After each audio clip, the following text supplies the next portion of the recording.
meni je jasno, gospodine predsjedavajući, da vi hoćete da mene sputate da ja ovdje obrazložim jedan od najvažnijih izveštaja i to je apsolutno u redu, ali evo ja ću maksimalno da skratim.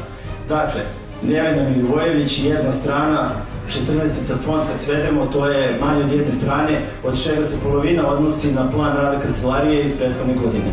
Dakle, potpuna potvrda naših teza kada je birano član veća da apsolutno nema ni sposobnosti, ni znanja, ni stručnost da doprinese radu veća. Za Vladimira Jeremića sam rekao da ima dosta pozitivnih stvari i vidi se da tim koji on vodi je aktivno radio, ali moram da kažem jednu napomenu, Zvezdara nikada nije bila prljavija, gospodine Jeremiću. Robert Milićević, nezadovojavajuć je nikakve sličnosti između oblasti kulture i upravljanja dokumentima, što opet govori način delegiranja, copy-paste metod rada i tako dalje. I zanimljivo članstvo u 5 komisija, od kojih je jedna komisija za javni konkurs radi prikupljanja predloga za finansiranje projekata u kulturi.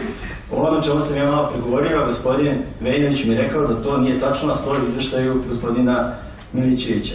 Miroslav Marinović, puno pozitivnih stvari i ono što smo videli dobri primjeri, obilazak svih punktova za dodelu hrane, održavanje dodatnih sastanaka, nabavka mobilne jedinice i tako dalje. Znači, gde ste vi kroz izveštaj jasno naglasili da su to neka dostignuća koje ste vi postigli. To podržavam. Lazo Šegan, dosta isto podataka, opet tiču se odeljenja i službi.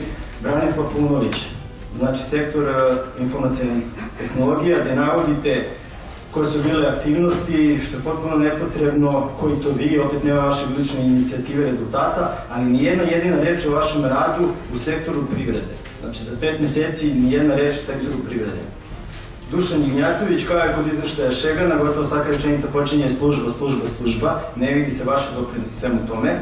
Nikola Vojinović, evo ovako, znači prvo, kad navodite da pratite rad poslovnog prostora Zvezdara, treba da znate, odnosno znate, ali niste naveli da je to preduzeće faktički 30. novembra više ne postoji.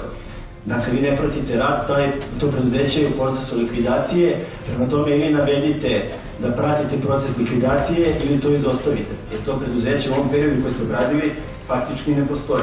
Apsolutno nemam predstavu šta gospodin Vejnović kao vaš zamjenik radi u svoje radno vreme.